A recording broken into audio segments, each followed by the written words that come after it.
Test 4. You'll hear a number of different recordings and you'll have to answer questions on what you hear. There will be time for you to read the instructions and questions, and you'll have a chance to check your work. All the recordings will be played once only. The test is in 4 sections. At the end of the test, you'll be given 10 minutes to transfer your answers to an answer sheet. Now turn to Section 1. Section 1. You'll hear 2 teachers discussing arrangements for a goodbye party for a colleague. First, you have some time to look at questions 1 to 4.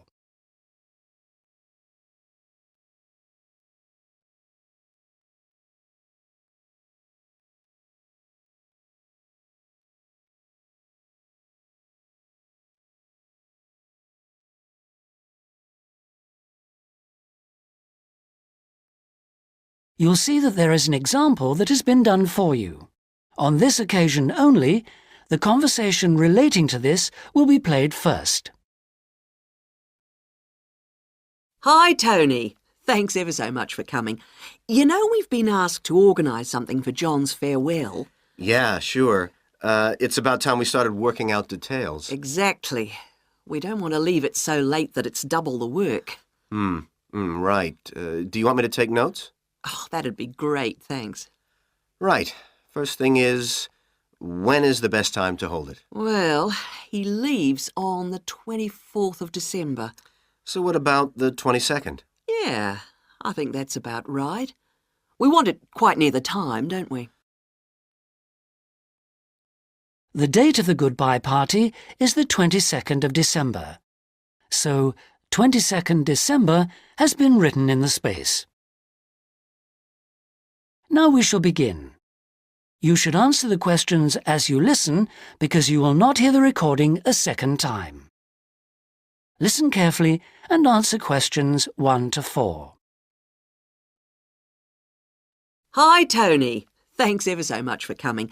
You know we've been asked to organise something for John's farewell. Yeah, sure. It's about time we started working out details. Exactly. We don't want to leave it so late that it's double the work. Right. Do you want me to take notes? Oh, that'd be great, thanks. Right. First thing is, when is the best time to hold it? Well, he leaves on the 24th of December. So what about the 22nd?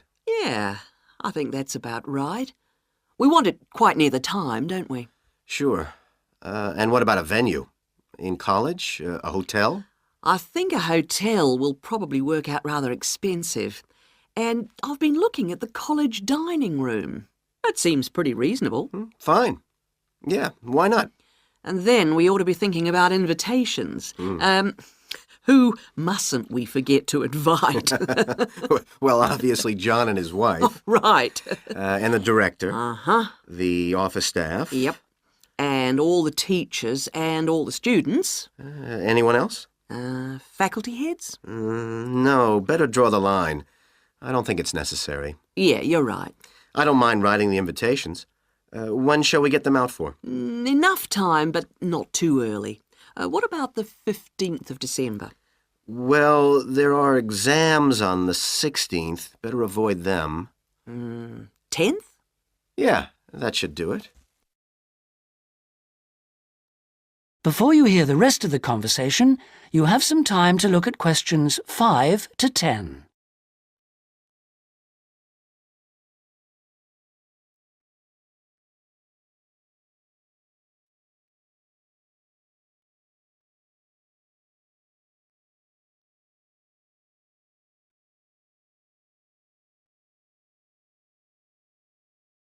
Now listen and answer questions 5 to 10.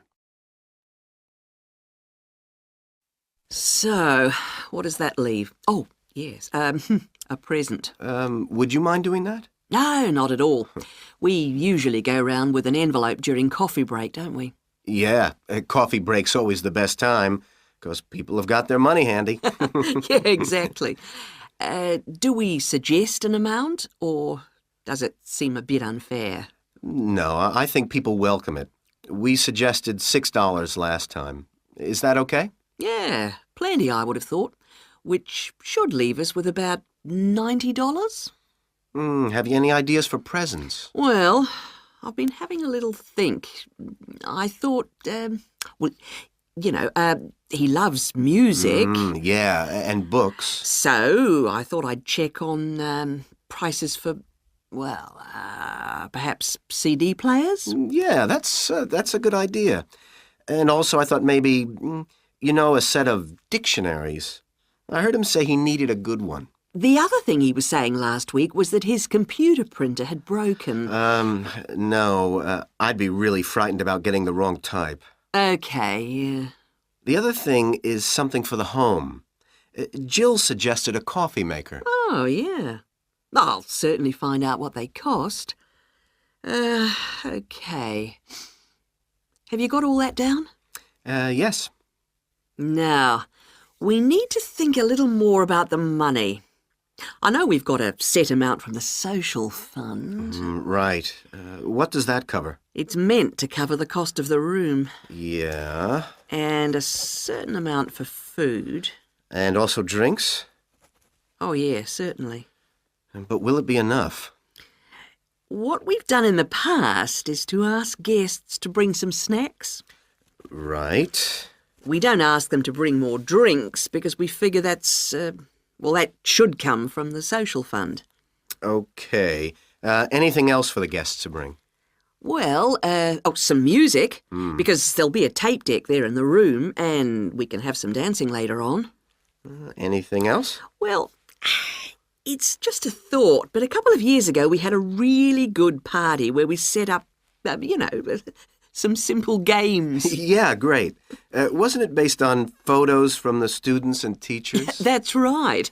So we should ask the guests to bring photos.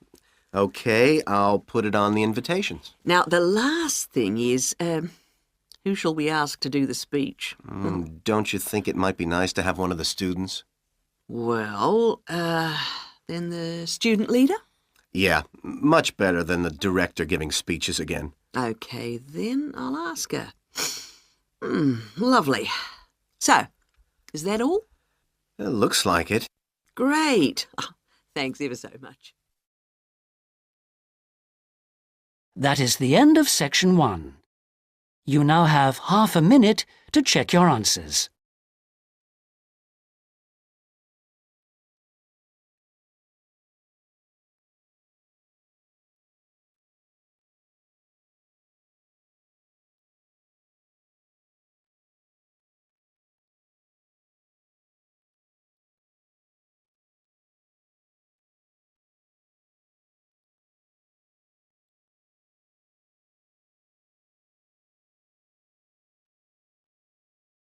Now turn to section 2. Section 2. You will hear a pre-recorded message on the Travelite Travel Agency information line. First, you have some time to look at questions 11 to 15.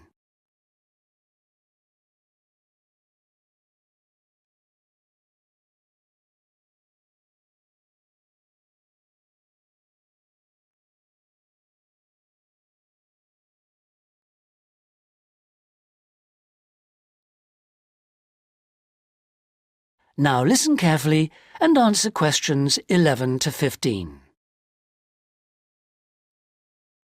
Thank you for calling the free Travelite Travel Agency information line. You will not be charged for this call. In order to deal with all calls effectively, we offer you a number of options. Please listen carefully and press your required number at the appropriate time or dial a new number. If you want to hear about special offers, please press 1. If you want to hear our latest price lists, please press 2. If you want to make a complaint, please press 3.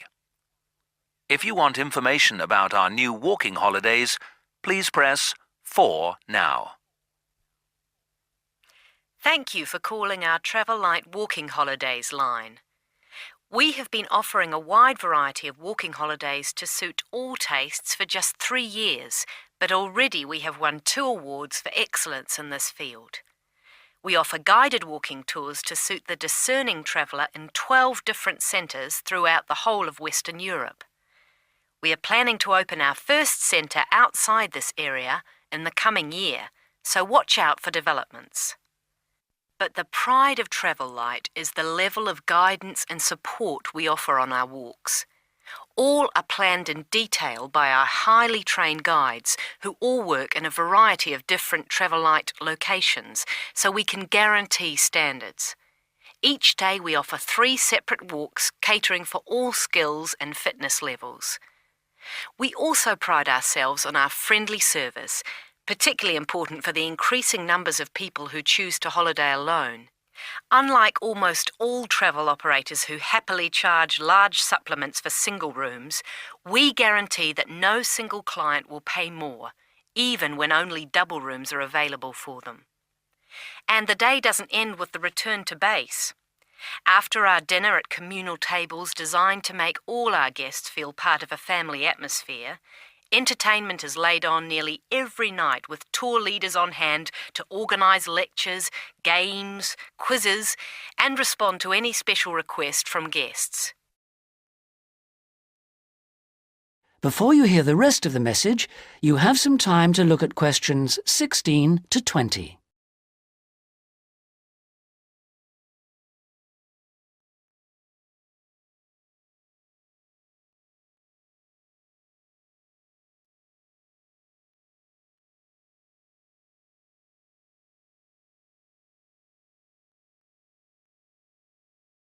Now listen and answer questions 16 to 20.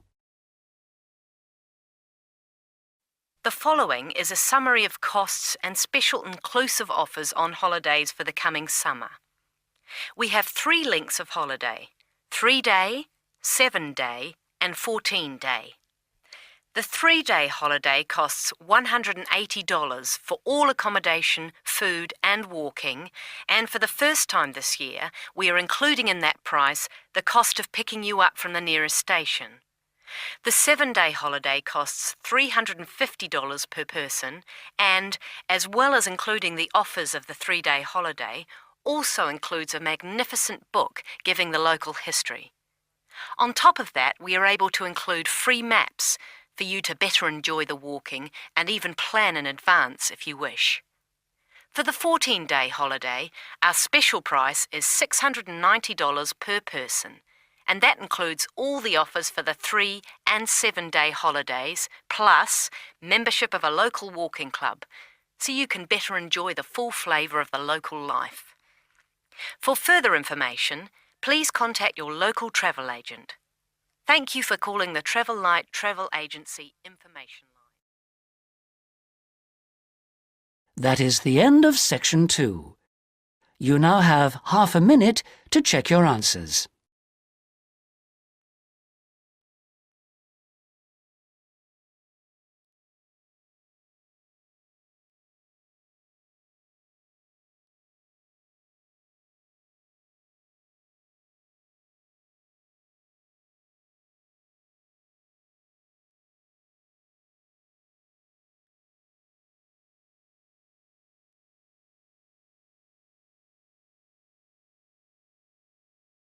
Now turn to section 3.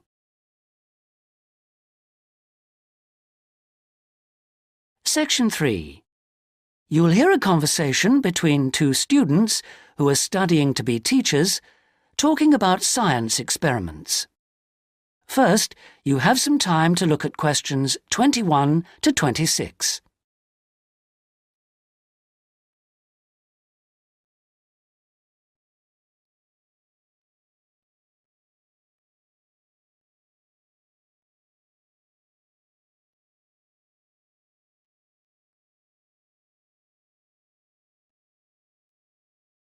Now listen carefully and answer questions 21 to 26.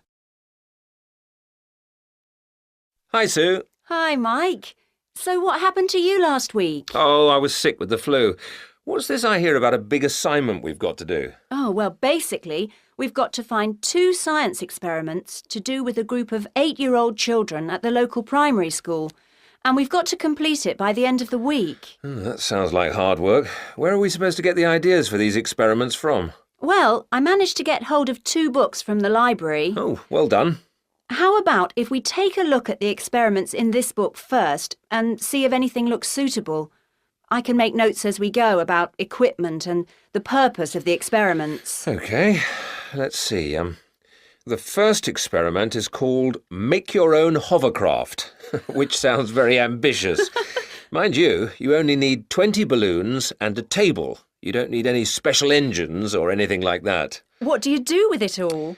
You blow up the balloons and you balance the table on them. Upside down, of course, and the kids get to ride around on it. You know, the other kids sort of push them around the room. The main purpose is to show how hovercrafts work and how things hover around on just a cushion of air. OK, that doesn't sound too bad. OK, ready for number 2? Mm-hmm.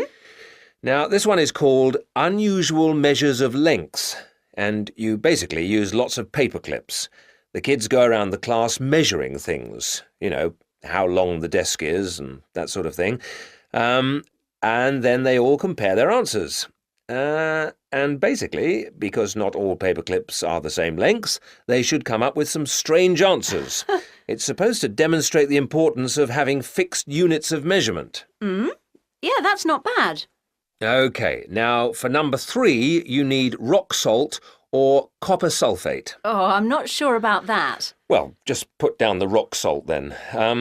Apart from that, you only need a jar of water. And basically you dissolve lots of salt into the water and watch the crystals form. So it basically teaches the kids about growing crystals. Yeah, I suppose it would be nice to grow something. Let's move on and have a look at number 4. OK, this one is called Spinning Colour Wheel. It looks like you get some cardboard and draw a circle on it, divide it into 6 equal segments and colour each one in using different colours. Then you thread a piece of string through the middle. So we'd need some string as well.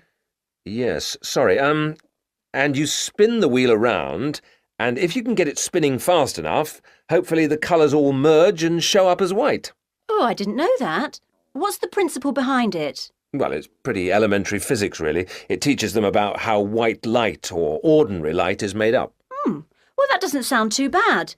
Now, there's only one more left in this book, isn't there? What does that one say? Well, it's another one where they'd get to make something. Sounds very interesting. You need quite a lot of equipment, actually. A hand drill, an old record, a pin or needle, some paper and a bolt. Go on. What do they have to do? Well, they basically make a record player. The main idea is to teach them about recording sound, but hopefully they'd also see that you need motion and an amplifier to make the sound heard. OK, well, it does sound interesting. Shall we go through all of those again and decide if any of them are going to be suitable? Before you hear the rest of the conversation, you have some time to look at questions 27 to 30.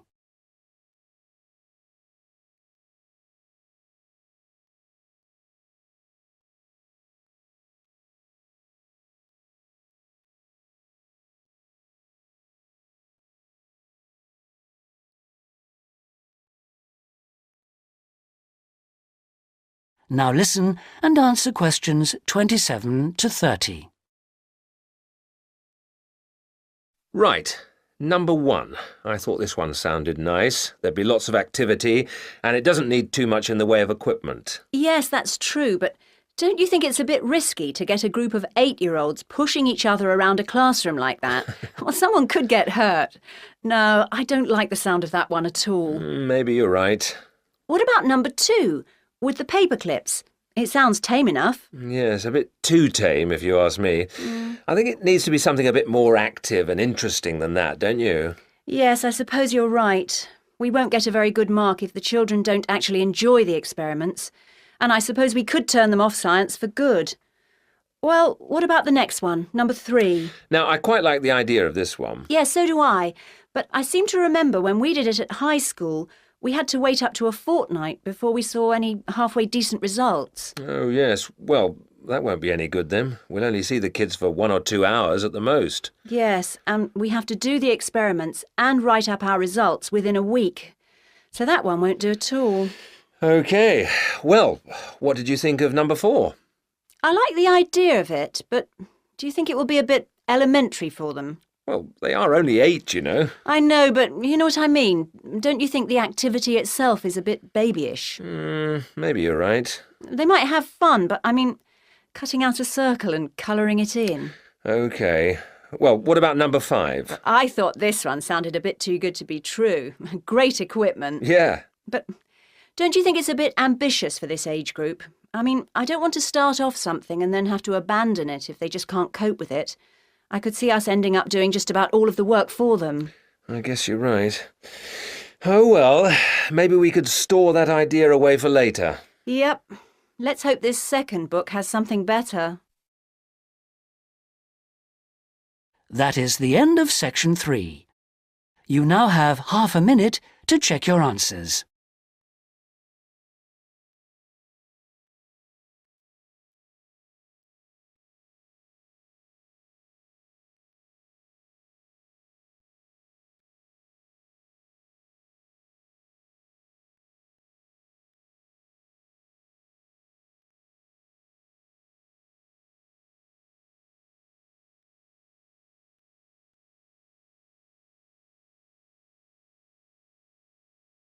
Now turn to section 4. Section 4. You'll hear a lecturer talking about the meshing of sharks in Australia. First, you have some time to look at questions 31 to 40.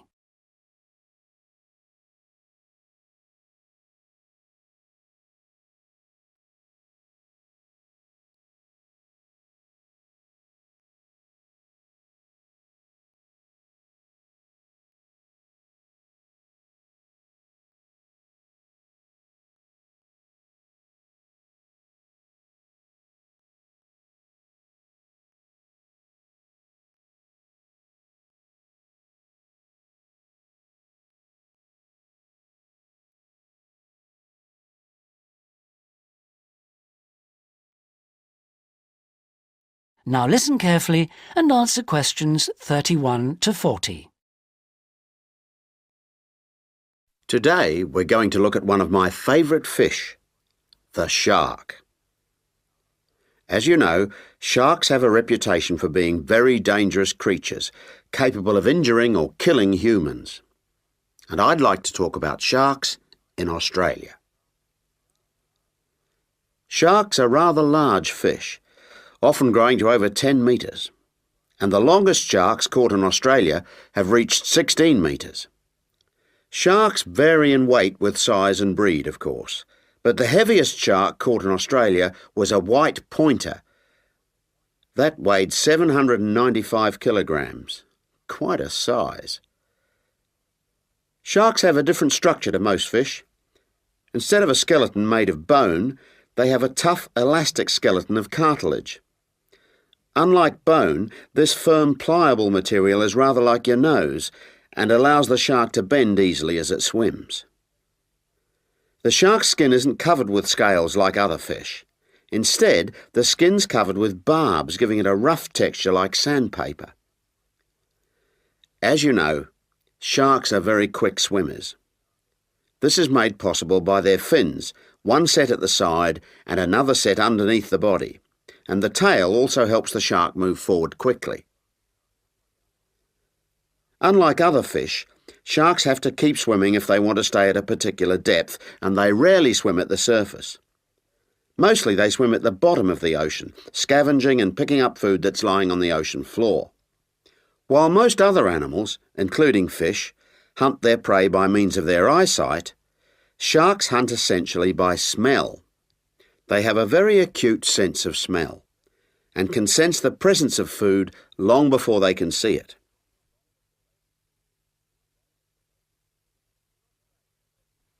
In Australia, where people spend a lot of time at the beach, the government has realised that it must prevent sharks from swimming near its beaches. As a result, they've introduced a beach netting program. Beach netting, or meshing, involves setting large nets parallel to the shore. This means that the nets on New South Wales beaches are set on one day and then lifted and taken out to sea on the next day. When shark netting first began in 1939, only the Sydney metropolitan beaches were meshed. These beaches were chosen because beaches near the city are usually the most crowded with swimmers. 10 years later, in 1949, systematic meshing was extended to include the beaches to the south of Sydney. As a result of the general success of the program in Sydney, shark meshing was introduced to the state of Queensland around 1970. The New Zealand authorities also looked at it, but considered meshing uneconomical, as did Tahiti in the Pacific. At around the same time, South Africa introduced meshing to some of its most popular swimming beaches. When meshing began, approximately 1,500 sharks were caught in the first year. However, this declined in the years that followed, and since that time the average annual catch has been only about 150 a year. The majority of sharks are caught during the warmest months, from November to February, when sharks are most active, and when both the air and the ocean are at their maximum temperature. Despite quite large catches, some people believe that shark meshing is not the best way to catch sharks. It's not that they think sharks are afraid of nets or because they eat holes in them, because neither of these is true. But meshing does appear to be less effective than some other methods, especially when there are big seas with high rolling waves and strong currents, and anything that lets the sand move. The sand that's holding the nets down. When this moves, the nets will also become less effective. That is the end of section 4. You now have half a minute to check your answers.